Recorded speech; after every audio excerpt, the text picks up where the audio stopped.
Eh bien salut tout le monde, moi c'est Marwan et bienvenue sur les quêtes d'un programmeur. Eh bien pourquoi je suis là? Pour me lancer un défi de développement, celui de créer un moteur de jeu. Qu'est-ce qu'un moteur de jeu?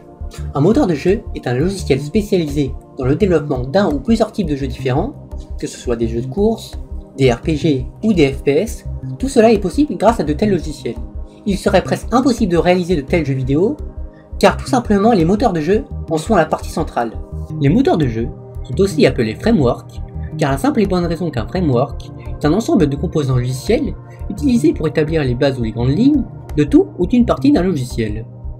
On peut citer parmi les moteurs commerciaux et propriétaires Unreal Engine, qui en est déjà à sa 4e version, et qui va bientôt passer à la 5e.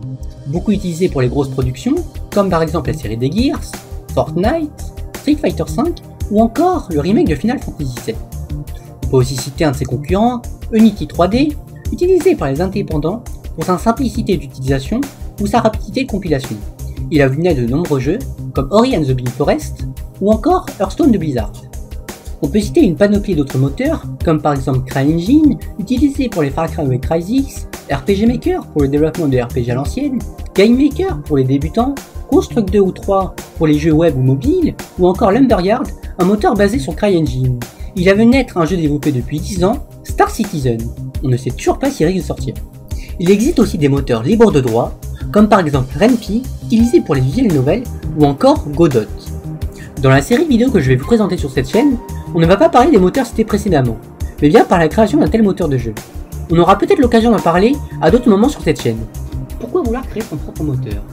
Dans un sens, vous pourrez se contenter des moteurs de jeu existants. Que ce soit pour des raisons d'argent, de temps ou de simplicité, cela semble une très bonne idée. Mais si votre but est de pouvoir faire des choses presque impossibles à faire avec des moteurs de jeu existants, ou de gérer les performances et l'optimisation, ou encore de mieux comprendre le fonctionnement des moteurs de jeu, cela n'est pas une si mauvaise idée que ça. Une fois que vous vous êtes décidé à faire son propre moteur de jeu, il faut maintenant choisir le ou les langages utilisés dans le développement de votre moteur. Des langages, il en existe plein. On peut citer notamment le C, le C++, le Java, le C#, le Python et encore plein d'autres langages. Je ne peux pas vous dire quels sont le ou les meilleurs langages utilisés dans le développement de votre moteur, car tout simplement, cela va dépendre de vos objectifs. Chaque langage a des qualités et des défauts qu'il faut pouvoir prendre en compte.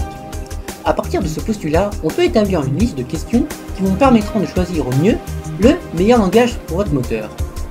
Premièrement, quels sont les langages qui vous soient le plus familiers? Et parmi ceux-là, lesquels préférez-vous? Il est toujours mieux de pouvoir choisir son langage fétiche.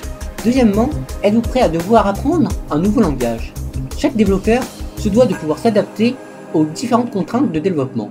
Troisièmement, est-ce que votre moteur se doit-il d'être le plus performant possible, en fonction de la plateforme cible, PC, console, mobile ou web, ou encore des besoins du ou des jeux que vous souhaitez faire avec ce moteur?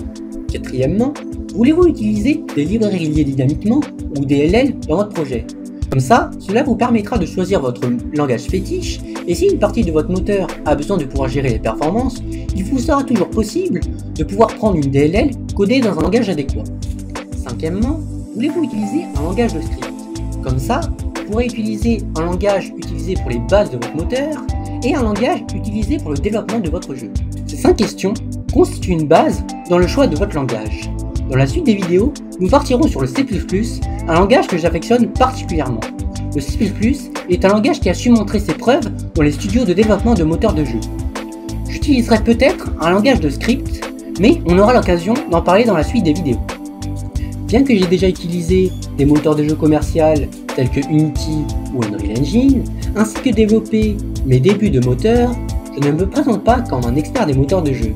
La connaissance d'un moteur de jeu dans son entièreté n'est pas quelque chose de possible, car tout simplement, les moteurs de jeu sont en constante évolution. Cela demande beaucoup de travail et de temps alloué. Certains studios possèdent de grosses équipes pour le développement de leurs moteurs. C'est en partie la raison de ma venue sur YouTube, c'est pour vous montrer le développement d'un moteur de jeu pas à pas et les connaissances qui s'y cachent derrière. Et bien c'est déjà la fin de cette vidéo, j'espère que vous avez aimé cette introduction et que le projet va vous plaire. Vous trouverez en description les différents réseaux sociaux, Twitter et Instagram, ainsi que le compte GitHub du projet. Je vous dis à la prochaine pour de nouvelles quêtes d'un programmeur.